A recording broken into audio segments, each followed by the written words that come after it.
Afinal de contas, o que exatamente é a China do ponto de vista político e econômico? Segundo o economista liberal chinês Zhang Weiyin, e é um verdadeiro feito heróico ele ser um economista liberal chinês, na maior parte do tempo a China não chegou a ser exatamente tão planificada do ponto de vista econômico quanto a União Soviética, por exemplo.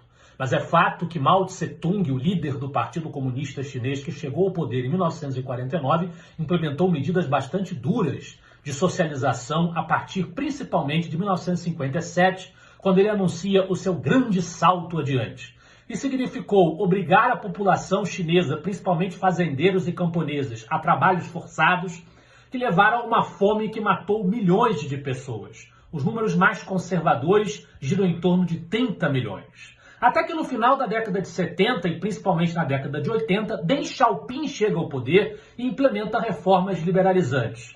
As empresas estatais chinesas passam a contar com presença privada, com alguns acionistas privados. Você passa a ter mais liberdade para abertura de empresas, de iniciativas privadas, municipais, locais, zonas econômicas em que restrições como o controle de preços, por exemplo, foram relaxadas. E os efeitos disso foram sentidos pela sociedade chinesa, que de baixo para cima e de cima para baixo, ao mesmo tempo, começaram a forçar modificações numa direção mais liberal.